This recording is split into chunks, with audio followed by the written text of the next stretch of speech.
Realm presents Machina, Episode 9.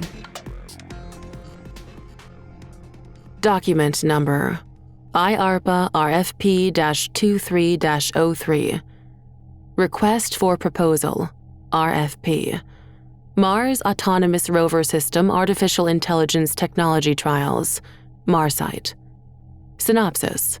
The Intelligence Advanced Research Projects Activity, IARPA, will conclude its current robotics competition with a working session in Antarctica, here named Challenge 3, C3.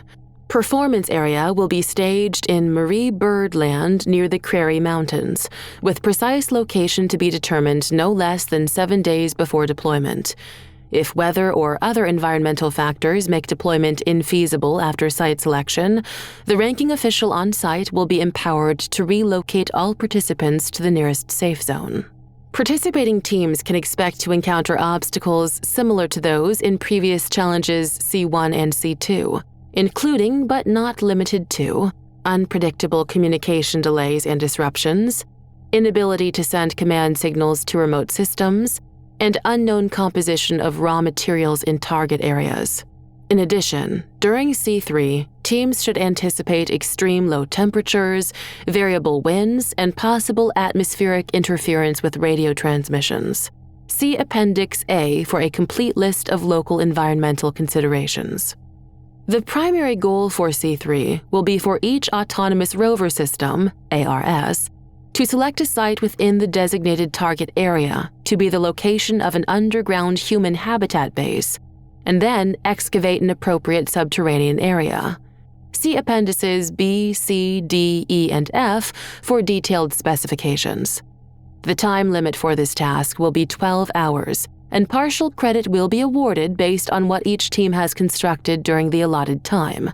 Points will be deducted for excessive environmental disruption, per Appendix G. All teams will be provided with military air transportation from the U.S. Air Force Base nearest their home facility to Byrd Station in Antarctica, and then via local ground vehicles from Byrd to the selected performance area. Strict personnel and equipment weight limits, as detailed in Appendix G, will be enforced for travel. No private vehicles will be allowed in the performance area or corresponding airspace during C3 preparation and deployment.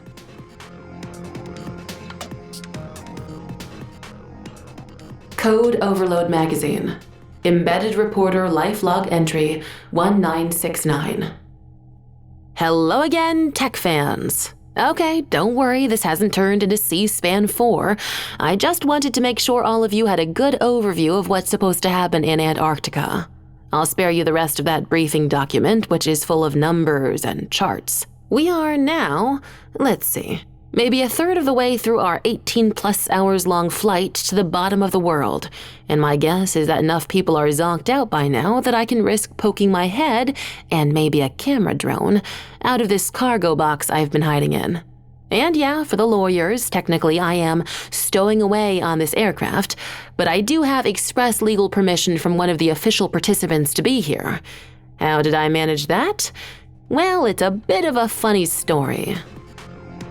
End transmission. 16 days ago. Cameron hadn't been quite sure about either the legality or the etiquette of letting someone else into Noor's apartment while she was away. From a practical standpoint, though, it felt marginally less awkward to let Hero in than to try to make him go away. Besides, there was all this food that Cam certainly wasn't going to eat on their own, and it seemed a shame for it to go to waste. Hero exclaimed with delight each time he sampled a new dish. Oh, wow! What is going on with these almonds? They're amazing! I'll relay your compliments to the chef, Cameron said, sipping at their cup of now lukewarm coffee. Hero nodded. So this isn't your place? I didn't think so. Cameron put down their cup. Are we on the record? Hero wasn't wearing his live streaming rig, but Cam suspected he was never without some kind of recording device. Hero shook his head. Not if you don't want to be. He removed his eyeglasses and turned them in a slow circle for Cameron to inspect before putting them back on. See? No cameras. No recording. I just wanted to talk to you. Hope that's okay. Cameron shrugged. Conversation's okay. You following me around all night? Less okay. Hero coughed and stopped eating. Just to be clear, all night is not entirely accurate. I did stay at the Moonshot for a while. Some people from both companies stuck around, and I was trying to get all sides of the story. I didn't tell anyone where I was going, Cameron said. How did you find me? Nor. Cameron felt a twinge of anger. You were following her? No, I mean, not really, Hero sighed. I'm an investigative journalist, okay? There aren't that many roads in this town, and there weren't that many DevLok company cars on the road last night. After my prospects at the bar petered out, I decided to check the parking lots at both companies, see who might be working late, and I happened to see Noor driving out. He paused. She was alone in the car, but she looked concerned, so I had a hunch that she was coming to meet me. Cameron stared into their coffee cup. Nobody likes to think they're so predictable, but I guess you had our number. They frowned at Hero. Wait. Did you follow her all the way out into the desert? No, of course not. Hero looked sheepish. I just, got her address from DevLok's employee directory and came here and waited. Yeah, 'cause staking out someone's home is less creepy than tailing their car. Cameron gave him a thin smile. Investigative journalist, Hero repeated. For what it's worth, I'm sorry. For that, and for what happened last night, you must feel pretty betrayed by your bosses. Not anymore, Cameron said without thinking. What? Shit. Their mind raced for a moment, searching for a way to backtrack, but then Cameron thought, why shouldn't I talk about it? I gave Steph the letter. It's official. It's over. I quit last night, they said. I'm done with watchover, with AI, with the whole bullshit tech industry. Hero's eyes were as big as dinner plates. What do you mean you quit? You can't quit. It's done, Cameron said. I handed Stephanie my letter of resignation last night. Hero turned his chair toward Cameron, scraping one leg noisily against the floor. No, you can take it back. She didn't accept it, did she? I can't imagine. Why do you care? Cameron snapped. You're getting the scoop. I'll give you an exclusive interview right now. Stream it live. Tell the whole world. No, Hero said emphatically, leaning forward. Please. I know I can't tell you what to do, but... He cleared his throat. Okay. I need to share a story with you. Will you listen? Just for a few minutes. Hear me out before you decide this thing. Cameron was about to tell him again that it was already decided, but the forlorn look on his face stopped them. Fine, tell me a story. Hero nodded and took a drink of water before speaking. I've only been with Code Overload for a couple of years. Before that, I was writing freelance for whoever would take my stuff. Most of it wasn't even tech journalism. I was still trying to break in, but other markets were paying more for stuff that didn't require a ton of research or on-site reportage. Do you know how much food magazines pay for recipes? It's kinda cray. Right, not important. My point is, I was taking anything even remotely tech-flavored. And I happened to be visiting my folks back in Michigan when Code Overload put out a call for someone to cover an event in Ann Arbor, a university coding competition that was going to be broadcast live, like one of those esports video games things. It all seemed vaguely ridiculous to me, but the money was good and there weren't many other stringers in the area. So I got the gig, borrowed my dad's car, and drove 3 hours to do my first live reporting. When I got there, I realized the event was actually, officially ridiculous. The university was really trying to sell it as a spectator sport, and they'd convinced most of the coding teams, it was supposed to be a relay race type thing, to get into the spirit. Every team had its own colors, outfits. Some of them even brought cheering sections. The hosts and commentators did their best to hype up the crowds, which, respect to them for that. It's not easy to keep a whole auditorium excited about watching people type for 6 hours straight. It became pretty clear to me very early on that the organizers wanted a reality show vibe, maximum manufactured drama, and they encouraged the coders to engage in smack talk and all that. Except for one. There was one coder on one team who wasn't having any of it.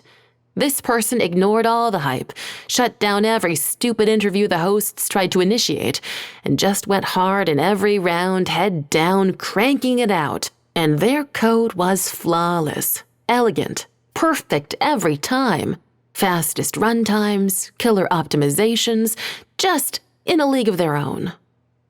Cameron felt tears running down their cheeks. Hero gave them a soft smile. Do you remember them handing you the trophy at the end? You were standing in the middle of that platform, and they hung medals on the top 3 coders like you were in the Olympics or something. And to the highest scorer on the winning team, they also gave that giant silver Stanley Cup-looking thing. It must have weighed a ton. They passed that trophy to you, and you took it in both hands, said thanks, and left. Just turned your back on the cameras, the audience, everyone, walked right off the stage. Because you weren't there for any of that bullshit. You were there to code, and you crushed it. I spotted you early on, Cameron Davidson, and I've been rooting for you ever since. I watched you level up from company to company after graduation, and when you went with Watchover in the Bastion split, I thought, this is it. This is where you've always been headed. To prove that you're the best coder on 2 planets. And it's not just about the code. The Earth is dying, Cameron. We see it on the news every day. It's getting worse all the time. Mars isn't just an option anymore. It might be humanity's only option for survival.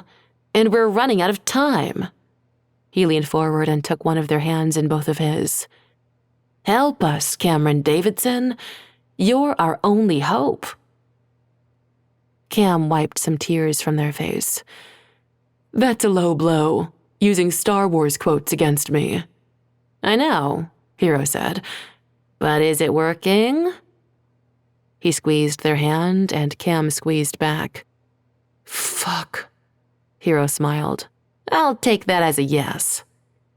Cam leaned forward and hugged him, then sat back and grabbed a piece of toasted pita. They took a bite and thought about how the flatbread had originated in the Middle East, and how humans were now aiming to build another oasis in the vast deserts of Mars. And how could they walk away from this opportunity, this heroic hope? Stephanie's voice rang in their head. Help us get to Mars. Help us save humanity. Cam swallowed their bite of pita and breathed deep. I guess the 3rd challenge briefing has been released already. They did their best to sound casual.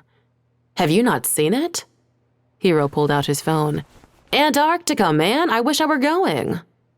Cam sat up straight and put down their pita. DevLok's cutting you loose? Trey doesn't want you on site to witness his inevitable victory. Well, I'm not technically part of either competition team, and apparently the rules are very clear about... No. Fuck that. Cam pulled out their phone. If I'm going, you're going too. They smiled at Hero while dialing. I need my Stan on the ice.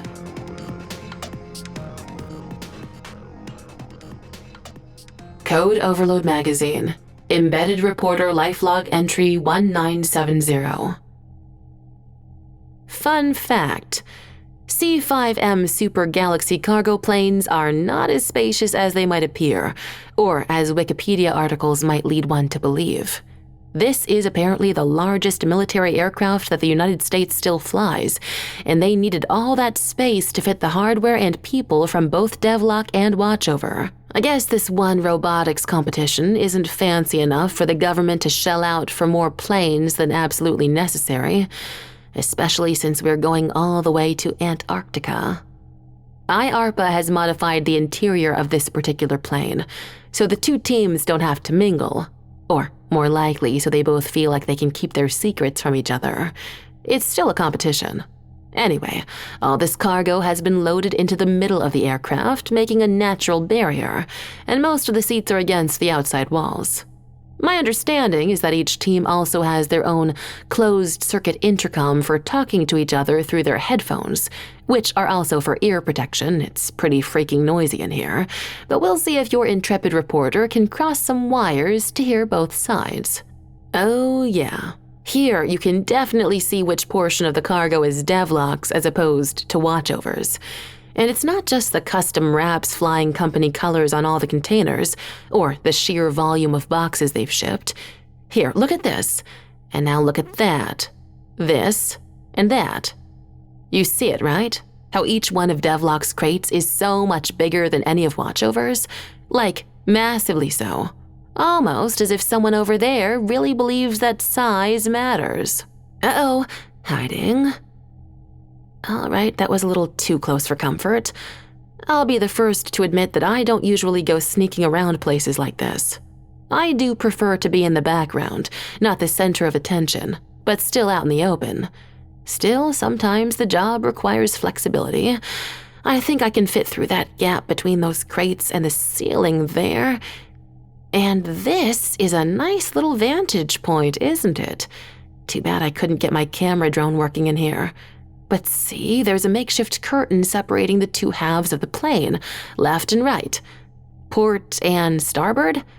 Is that ships? Whatever, one side for DevLok, the other for watchover. But up here, I can see both at once. This ought to be interesting, for however long I can stand to hide up here. And there's the man himself, Trey Lowell, DevLok's head honcho, apparently not taking advantage of this downtime to relax. I'm not going to say the guy's got a personality problem, but he's definitely type A to the max.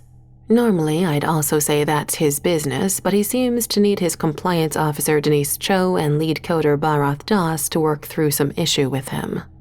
It's really too bad about that camera drone. I'd love to see what they're doing on that tablet.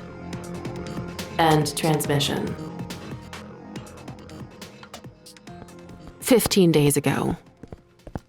Denise Cho nearly collided with Noor in the hallway as she came out of the kitchen with a fresh mug of tea to fortify herself for her next meeting. Both women skidded gracefully to a halt and apologized to each other. "Don't worry about it," Denise said, sipping at her tea to reduce the volume of liquid she had to worry about transporting to the conference room. "Exciting week, huh?" "Yes, I hear we're going to Antarctica. That's different." "To say the least. Shall we?" Noor nodded and started walking in the opposite direction from Denise. "Hey, where are you going?" Denise asked, stopping and turning. "Conference room's this way. We're in the same meeting now, right?" Noor looked around guiltily. "I need to find Bharath." "I'm sure he'll be in the meeting too." "Yeah, I just need to talk to him about—" Noor shook her head. "It's fine, I'll ask him later." She walked back toward Denise, who held out one hand, palm up in the universal gesture for, "Stop in the name of you're acting real squirrely." "What's going on?" Noor looked down at Denise's mug. What kind of tea is that? It smells wonderful." "Don't change the subject," Denise said. "Head of compliance, remember? Sketchier people than you have tried and failed to avoid my questions." Noor sighed and explained what she and Bharath had been investigating last night. Denise was surprised, but not as surprised as when Noor led her to Warehouse B and they found Trey and Bharath arguing in front of a large workstation console. "That wasn't there when I left him," Noor whispered as they approached. "The hex IDs that Emilio noticed must have led Bharath to find other things to test. Trey's mystery code was responding in unexpected ways when we varied the simulated environmental conditions." "Okay," Denise said, having abandoned her tea back in the kitchen. "Let me do the talking here." She quickened her pace and waved her arms broadly to announce herself. "Excuse me, gentlemen. It's time for the briefing." The spoken argument stopped, and Trey turned to look at Denise and Noor. His eyes flashed with anger, and his eyebrows reared back before he spoke. "You knew about this?" He spat at Denise. I do now. Noor just told me a minute ago. Denise glared at Trey, making sure his attention was focused on her. I came to commend Barath on taking the initiative here, which is what I'm sure you were doing just now, Trey.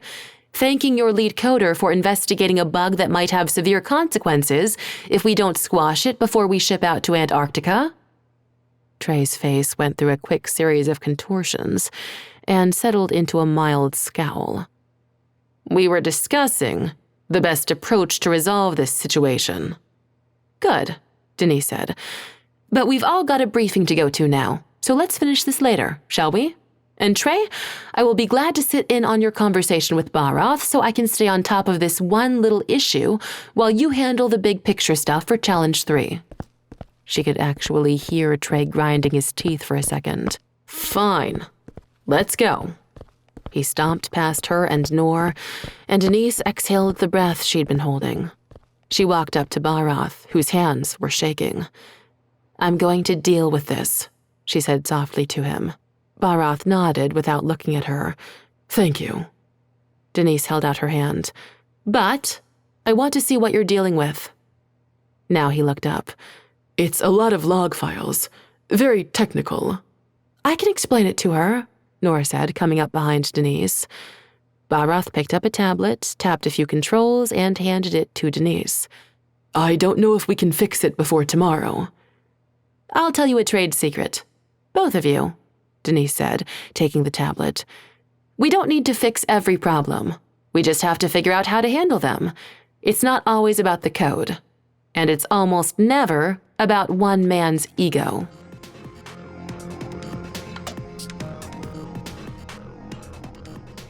Code Overload Magazine.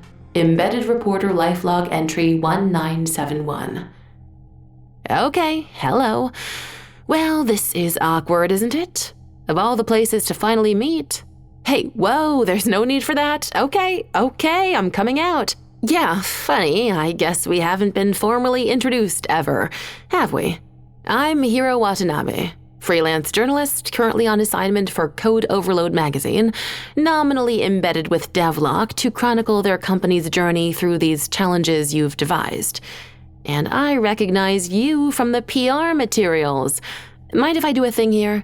Viewers, this is Dr. Wynne Mallory of IARPA, the mastermind behind the...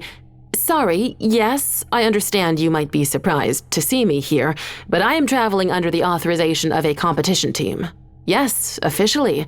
I'm sure they've got the paperwork here. We can go ask? Okay, that's fine. You're right, I don't need this camera rig right now. You can hold on to it for a minute. Please be careful, it's pretty expensive and actually not paid off yet. Just hit the power button there if you want to.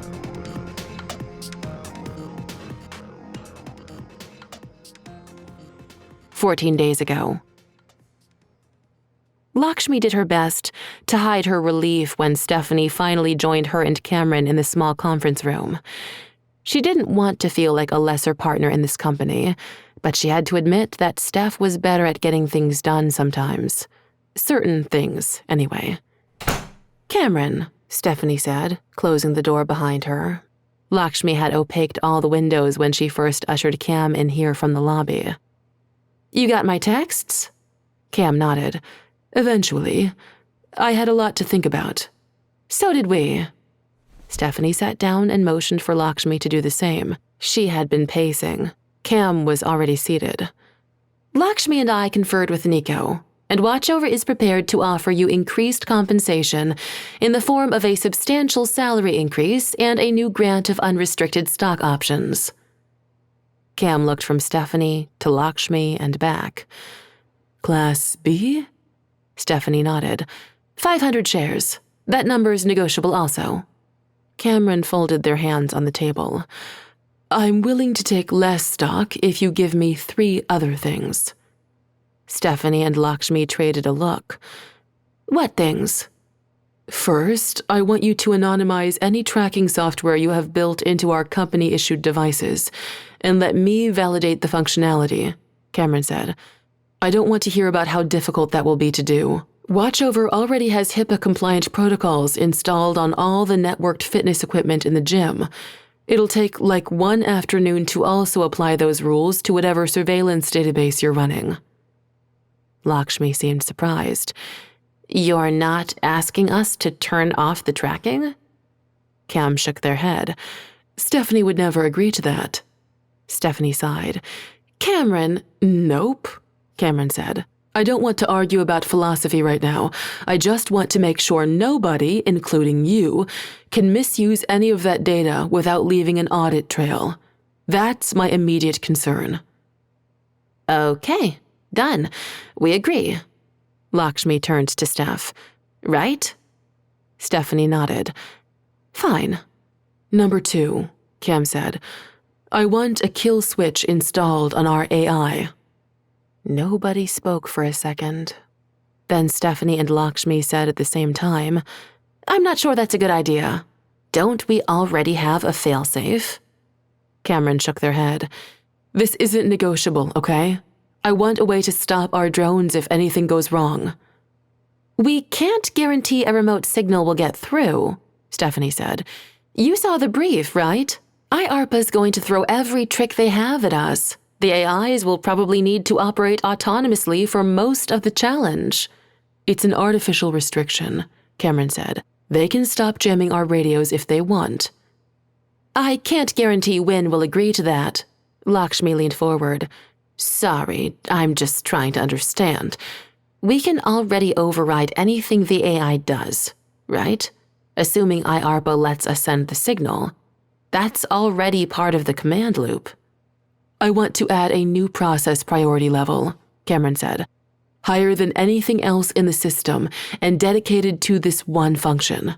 I want to be able to bypass everything and shut down the entire system. Whoa, Lakshmi said, her stomach turning. Hold on there. You are talking about killing our AI, literally killing it. She looked to Steph for support. That's not... We don't have the right to do that. To bring something to life and then just destroy it when it doesn't do what we want? That's not right. Stephanie put a hand on Lakshmi's wrist, but kept looking at Cam. You're talking about adding a new feature less than 2 weeks before we deploy, with limited QA, for the biggest and most difficult live demo we've ever had to run? I can do it, Cam said, staring down Steph. You know I can. This is why you want me back. I'm not okay with this, Lakshmi said, raising her voice just a little. Are we at least going to talk about this? We will, Stephanie said, nodding. But first I want to hear Cameron's third request. Cam folded their hands. I want the reporter to come with us. Hiro Watanabe. Lakshmi did a double take at Cam, then at Steph. Isn't he going with DevLok? He's not an employee of the company, Cameron said. I want him on the watch over payroll for the next week. I want him to have the same access that we do.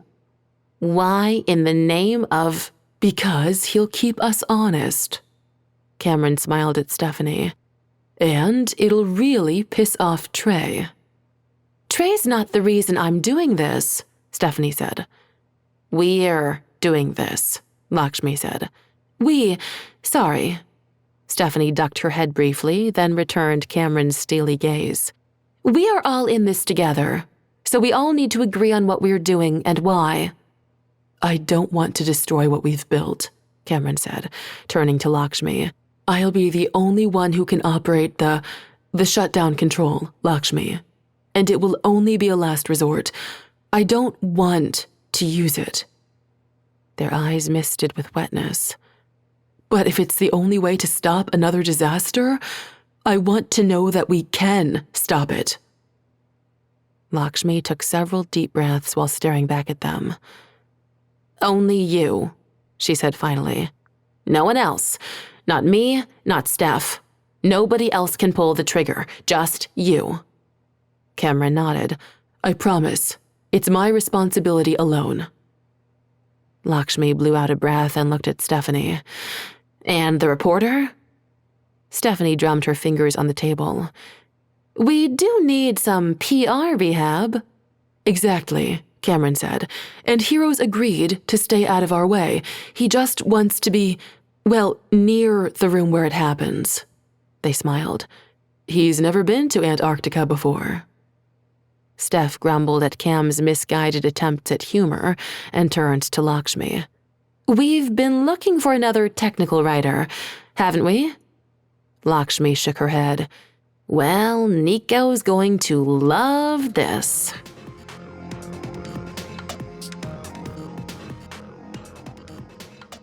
Wynne had not expected her first meeting in the new IARPA Antarctica facility to be with two feuding CEOs and a reporter who wasn't even supposed to be there, and she hoped this was the worst surprise she would face this week. I don't have time for practical jokes, she said, glaring around the table at Stephanie, Trey, and Hero. You all don't have time for jokes. No joke. Stephanie slid a tablet into the center of the conference table. Hiro Watanabe is a short-term contract employee of Watchover LLC, and as such has full access to all Mars site facilities for the duration of this challenge. She shot Trey a challenging look. Feel free to examine that documentation. What happened to keeping a lid on your proprietary business practices? Trey sneered. Things change, Stephanie said. We're into radical transparency now. I don't know how you got your business guy to agree to this, Trey said. And I don't care. You want the kid all up in your business? Fine. Enjoy the distraction. My team is going to stay focused on winning this thing. And what functional team will Mr. Watanabe be working on at Watchover? Wynne asked, keenly aware of Hiro watching everything through his camera rig. He had already signed all the IARPA NDAs when he first started the gig shadowing DevLok, so technically she couldn't do anything to stop him from recording, only from sharing those videos. Per the competition rules, which you agreed to, every person on the ice needs to have a specific job. He's a documentation specialist, Stephanie said, still staring down Trey. His responsibilities include collating result data for our eventual post-mortem of this trial. It's all there. We filled out the forms. She pointed at the computer tablet. Wynne suppressed a grumble as she picked up the tablet. Fine, but if Mr. Watanabe oversteps his limited responsibilities as a member of the Watchover team, I reserve the right to put him on the next boat out of here. She turned and looked directly into Hiro's camera. Is that understood? Yes, ma'am, he said. I do have a question, though. Go ahead. Wynne braced herself for something pointed. What do you call a colleague who does pair programming with you in Antarctica? Wynne frowned at Stephanie, who also looked confused. I have no idea. Hiro smiled. An ice code peer. Wynne pointed at the door. Go away now. See? Now that was a joke, Hiro called as Stephanie pushed him out of the room behind Trey. I just wanted to make sure everyone knew the difference. Okay, thanks, bye. Wynne sat down as the metal door clanged shut, leaving her alone. She really hoped the AIs would be less trouble to deal with than the humans around here.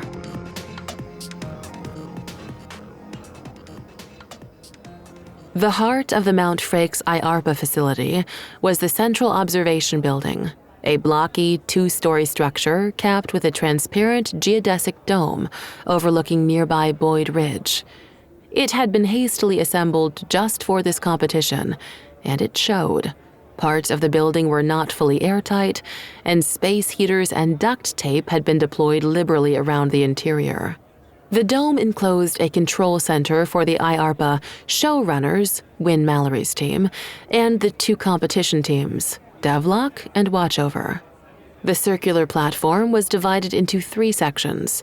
IARPA controlled a stripe going through the middle, with the two companies in nearly half circles on either side, and transparent walls between each section that could be opaqued and soundproofed by the showrunners. Right now, everything in the domed Situation Room was open to sight and sound as the two teams set up their remote control hardware on their opposite sides of the circle. So Stephanie had a clear view of Denise Cho walking from the DevLok side to the Watchover side with obvious purpose, pausing only to show her credentials to an IARPA person in the middle. Trey already did his pre-gloating in our morning meeting, Stephanie said as Denise approached. I'm not here for that, Denise said, holding out a small computer tablet. We need to talk about this. Stephanie scrolled through the information on the tablet. Then she walked Denise over to where Lakshmi was helping to set up a console and showed her. The three of them went downstairs, searched unsuccessfully for a private area, finally settled for locking themselves in the farthest women's restroom, and talked in hushed tones for a while. It's going to be suspicious if all three of us leave at once, Lakshmi said. We should stagger ourselves, then meet up. No, Stephanie said. You two stay here. I'll go. By yourself? Denise raised an eyebrow. I'm not sure that's a good idea. Please, I can handle Trey, Stephanie scoffed. I've known him longer than either of you. Only slightly, Lakshmi said. I've dealt with him a lot more than you have, Stephanie said. And one of us needs to be here to lead watch over. I should come with you, Denise said. Trey's not going to want to leave center stage right before the start of the trial. If there are two of us to one of him, he'll feel threatened, Stephanie said. I'm asking both of you to trust me. I know this man. I can talk to him. She grimaced. I know how to push his buttons. Be careful, Lakshmi said. And don't let him push your buttons, Steph. Stephanie nodded. I'm ready for whatever Trey wants to throw at me. She turned to Denise. Thank you. And I'm sorry if this blows back on you. I'll be fine. Denise pursed her lips. Though I will have to say something to IARPA at some point. I can wait until you've talked to Trey first, but... Stephanie nodded. Okay. Wynne Mallory had already started her big pre-launch speech when the three women returned to the center of the dome. Everyone had gathered around the central IARPA observation consoles, and Wynne was standing on a plastic crate to address the crowd. You're here, she shouted. You made it to the show, and no matter what happens now, you should all be very proud of what you've accomplished. Cheers echoed off the inside of the dome overhead. And I want to assure you all that regardless of who wins, your contributions will be needed when we go to Mars. Only one of you will build the first colony, but there will be more, many more, we hope. And a diversity of approaches to settling the Red Planet will help us avoid the mistakes we've made here on Earth. Wynne continued for a few more minutes, spinning a big picture of a future in which robots and humans worked side by side to ensure that life would not just survive, but thrive in as many places as possible throughout the solar system, and eventually elsewhere in the cosmos. By the time she finished, Stephanie saw more than one person in tears, and the applause when Wynne finally stepped down from her soapbox was thunderous. As everyone readied themselves for the start of the challenge, Stephanie separated from Lakshmi and Denise, and found Trey berating one of the IARPA facilities people for a broken heater on the DevLok side. Stephanie brought over a spare space heater from the watchover side as a peace offering, and to get Trey's attention, and then showed him the tablet Denise had given her.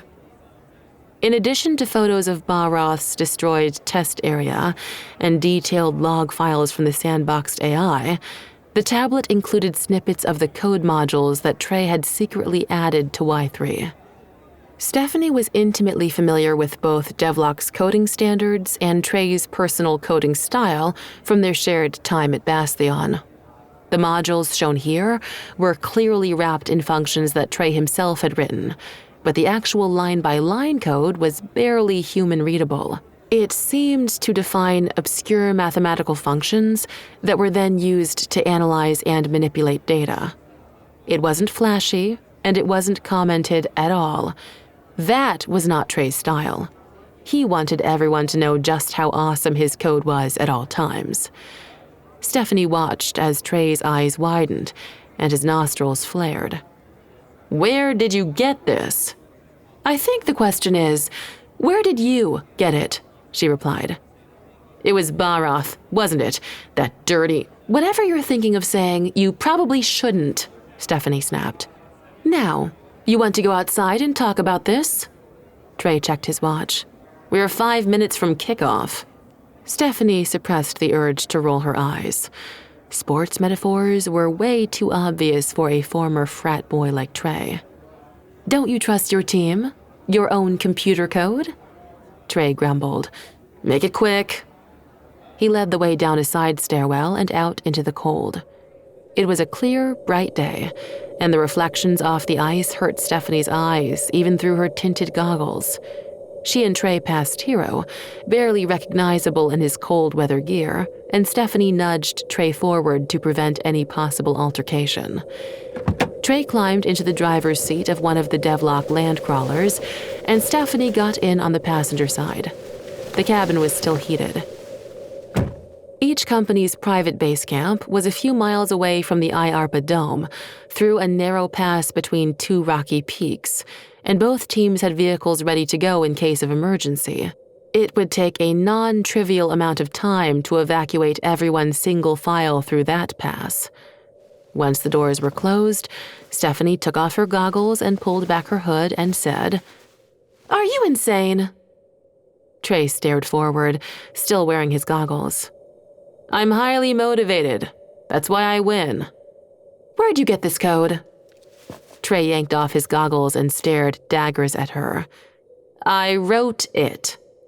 Stephanie shook her head. "No, I know your code, Trey, and this isn't how you do things.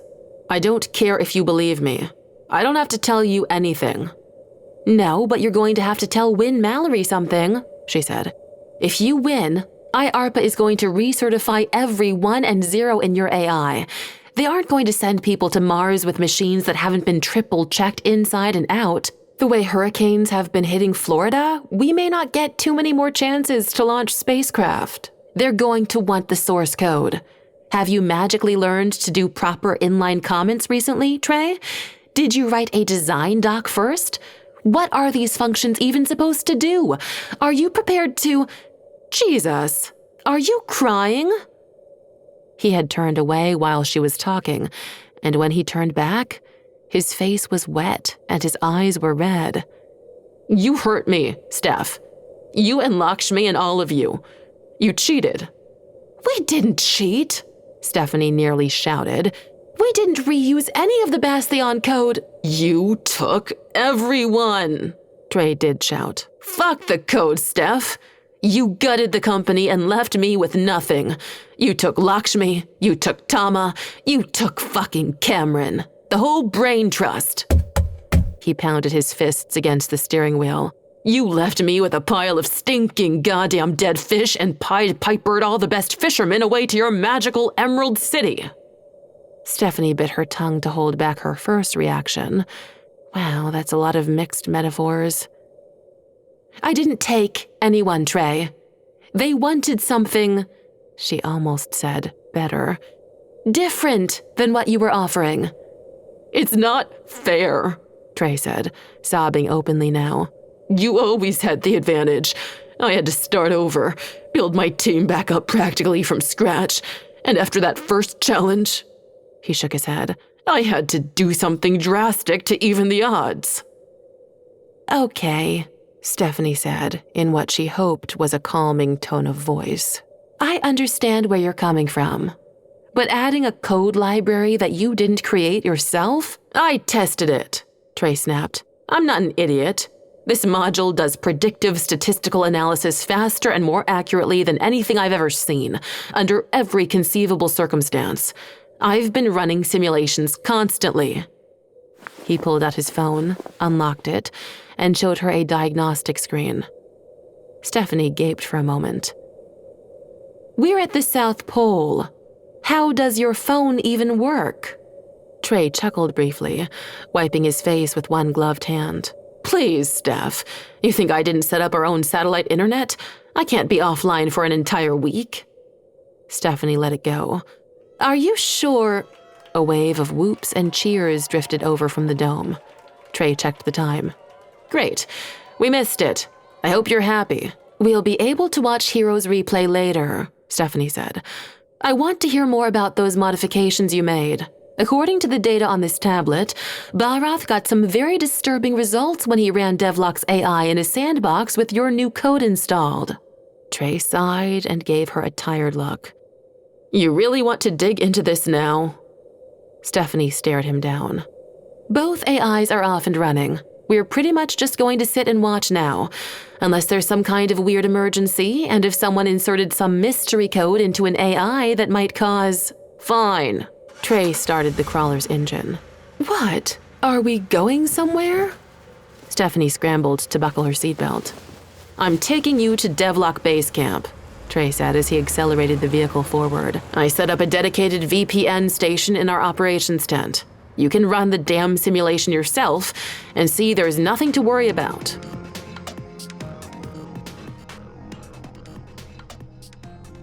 Code Overload Magazine. Embedded Reporter LifeLog Entry 1986. Okay.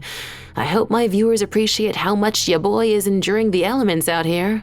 This isn't just a stunt, like I'm reporting live with nothing happening in the background. You all saw those AIs roll and fly by just now, on their way to their respective deployment areas, and we had a ringside seat for that. Before things get going, I want everyone to take a good look at this landscape. Breathtaking, isn't it? You can't get views like this anywhere else on Earth. But I will also point out that the permafrost should not be blooming. That's bad. Pretty soon there won't be a view like this anywhere on Earth. Good news though, I got both my camera drones working again, so we'll be able to watch, from a safe distance mind you, as the two robots start building their respective habitats. Now, according to the IARPA brief, the ideal habitat will be underground and protected from radiation, like it would need to be on Mars. So there's going to be some drilling, probably, or some kind of excavation.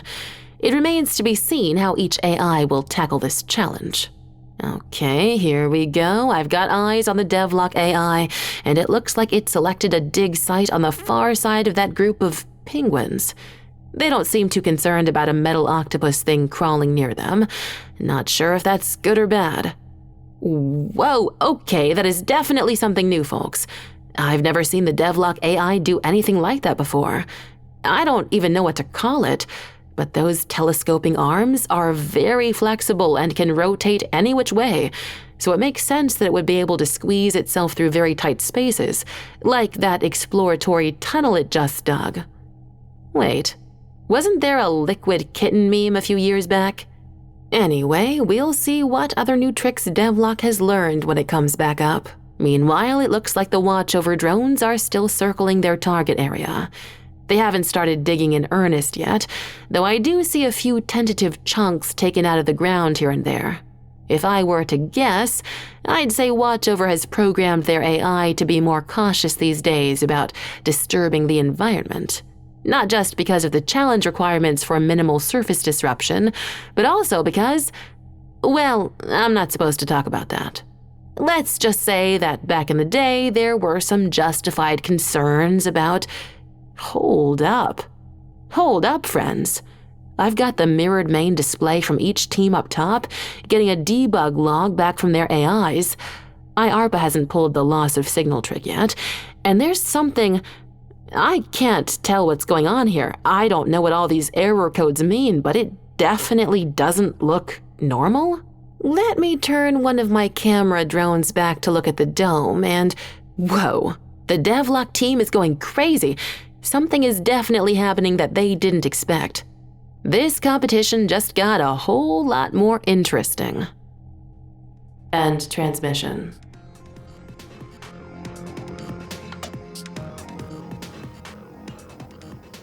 Stephanie would never admit it out loud, but the DevLok base camp was pretty nice. Even if the decor was a little too tech bro-y for her taste, the amenities were amazing. But she doubted that any tent other than Trey's own private one had a heated suede couch to sit on, or a giant workstation set up on a rolling cart. See? Trey pointed at the result log for his last simulation run. Exactly what we expected. No deviation. Okay, Stephanie said. I'm going to tweak some environmental conditions and run it again. Cool? Be my guest. She set up the new parameters, started the test, and leaned back against the couch. It really was the most comfortable thing she'd felt in nearly 3 days. Trey, meanwhile, stayed glued to the screen, sitting on the edge of the couch and jiggling one leg impatiently. He was making Stephanie anxious, and she didn't need that. "So, have you thought about what DevLok's going to do if you lose this challenge?" "No," Trey said, not looking at her. "Because we are not going to lose." "Come on, Trey," Stephanie said. "It's just you and me here. Be realistic. Any 2-player game, you always have a 50-50 chance of losing. No matter how well you play, there are going to be things you can't predict. Things you can't control. Like your business partners screwing you over." Stephanie sat up. "We had to start over too. Sure, we had a lot of good people, but we were doing something completely different. None of the old code would have applied anyway. We had to start back at square one." "You didn't have to," Trey said. "You chose to. You didn't have to commit to a wacky, decentralized control model." He finally turned to look at her. "You didn't have to take that risk. Don't you ever regret it?" Stephanie swallowed the lump in her throat. She knew he was talking about the Mesa incident. "It could have been a lot worse, and we fixed a lot of things that we wouldn't have known were wrong if that hadn't happened." Trey scoffed. "Testing your code in production?" Stephanie smiled. "It's the only way to fly." Trey gave a short laugh. "We used to be a great team, Steph. What the hell happened?" Stephanie considered a slew of possible answers. "We grew up. We changed. You changed. I made a promise. I lost my way. Everything went wrong.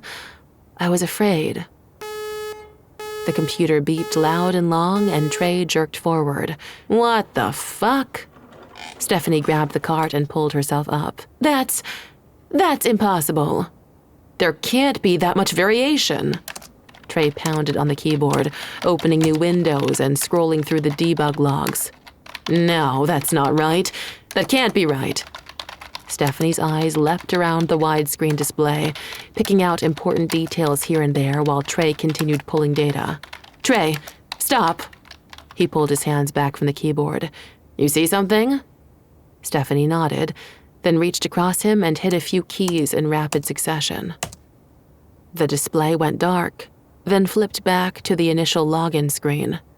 "What are you doing?" Trey yelped. "You just closed all my windows." "Log in as yourself," Stephanie said, "and run that exact same test again." "What?" Stephanie gave him a hard look. "Just do it, Trey. Now."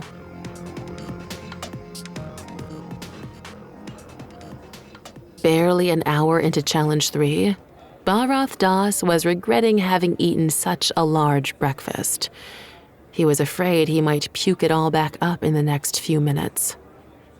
"Show me again," he said to the coder sitting at the last of 12 workstations set up on the DevLok side of the IARPA dome.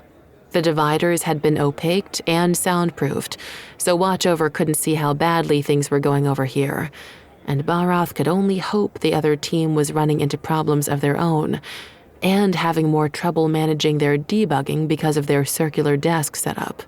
Sure, it meant their coders could see each other while they worked, but it was so disorganized.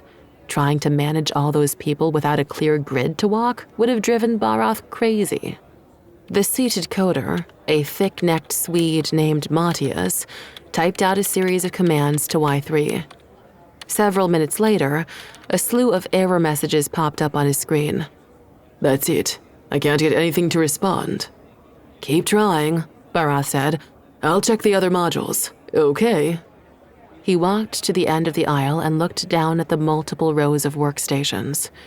Every other manager was doing the same as him, checking in with their teams to verify the errors they were getting back from the AI. Except the error messages didn't make sense. Barath had been overseeing the drilling module, which was returning solar panel-related error codes. That shouldn't even have been possible, the way the different functions were siloed. He told himself to breathe slowly, hoping to combat his rising pulse, and did his best to ignore the new plastic outgassing scent that permeated the dome. Emilio fast walked up to Barath with a serious expression. Anything? Barath shook his head and gave a quick recap of the errors he'd been seeing. Emilio listened, nodding slowly. Could the error handlers, I don't know, be cross-talking somehow? Emilio asked. We saw those weird inter-process requests in the command loop. If some of the system messages got redirected to the wrong place, that still wouldn't account for the interrupts, Barath said. Beyond the spurious error messages, the different modules were behaving unexpectedly, as if the things that might cause those error messages were actually occurring. But how in the world could a drilling arm experience a voltage drop that was only supposed to happen to a clouded-over solar panel? What if... Emilio stopped as someone else walked up between them, then relaxed when he saw it was Noor. What if we ask IARPA to kill the time delay? That's what I was just thinking, Noor said. I've been walking the floor, observing all the different sub-teams. That 7-minute delay is making any kind of live troubleshooting impossible. By the time we've diagnosed one error, 5 other things have gone wrong. We need real-time data if we want any chance of figuring this out. Dr. Mallory will never agree to that, Barath said. Can't hurt to ask, Noor said. Can it? Fine. Barath looked around. Still no sign of Trey? Surprisingly, but pleasantly, no, Emilio said. I'll find Denise then. Barath looked around. I think she might have gone to the bathroom, Noor said. Seriously? Emilio asked. Hey, when you gotta go, Noor shrugged. I'll check. Be right back.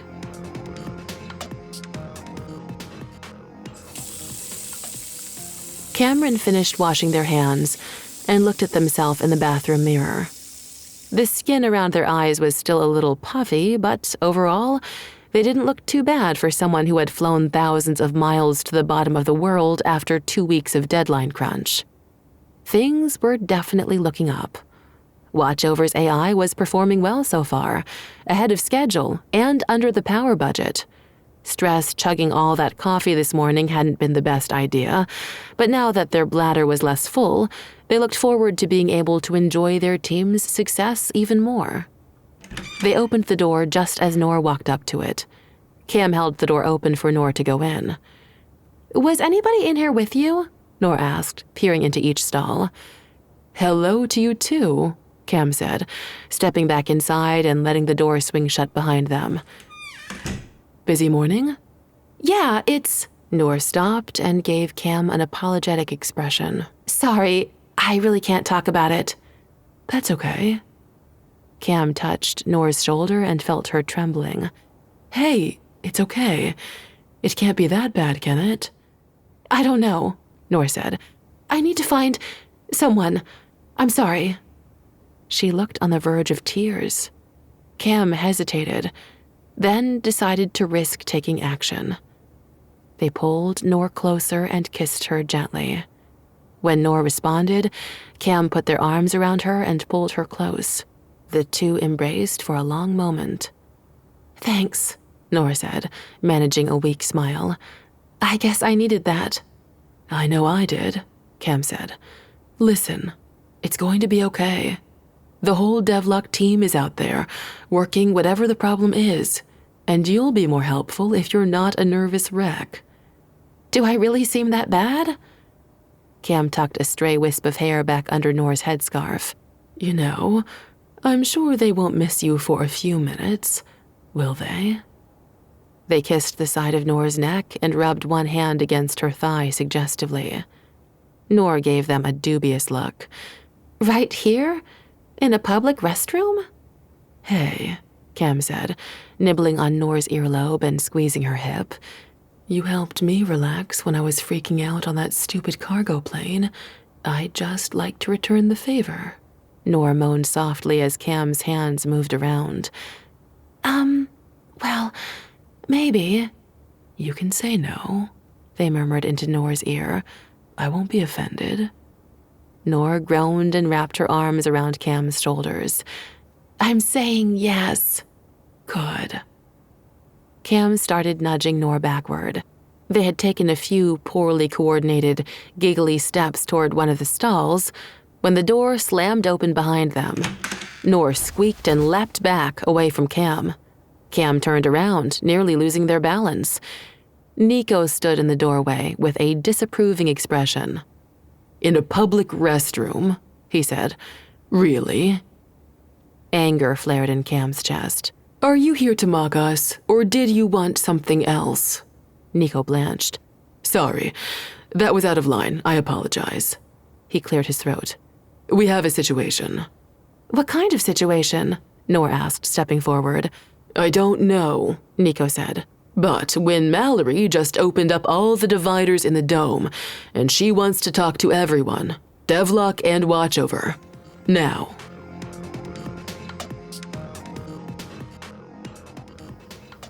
Trey Lowell studied the results on his workstation screen for what seemed like the 100th time. He could feel Stephanie over his shoulder, watching his every move, probably stealing his ideas, but that wasn't important right now. "This isn't possible," he muttered. "This doesn't make sense." "We've run it 6 times, Trey," Stephanie said quietly. 3 times logged in as me, and 3 times logged in as you. It's pretty clear what's happening. "But it shouldn't be. It can't be." He shook his head. "Why would it even matter who's logged in? Every other parameter is identical. The AI doesn't care who's giving the command." "Except it does," Stephanie said. "It's not doing the same thing when you're logged in versus when I'm logged in. That's literally the only difference. We're both running the exact same simulation, with all the same parameters otherwise. And if the code is doing that unexpectedly, if it decided for some reason that it cares who's watching it work, who knows what other unpredictable behaviors it might exhibit?" Trey stood up. "We need to get back to the dome." Stephanie followed him out of the tent. "You want me to drive?" "No." They trudged back to the vehicle, leaving behind the final screen of the latest failed simulation run. The monitor showed a spiderweb of fissures across the Getz ice shelf, starting on the seaward side of the Prairie Mountains and spreading inland. As the animation continued, the cracks in the ice widened, eventually plunging the IARPA dome into the ocean, then continuing to Bird Station and across the entire continent. You're listening to Machina, narrated by Natalie Naudis. Produced by Realm, your portal to another world. Realm. Listen away. Machina is written by Fran Wilde, Malka Older, and Curtis C. Chen. Produced by Marco Palmieri. Executive produced by Julian Yap and Molly Barton. Audio production, sound design, editing, and theme music by Amanda Rose Smith.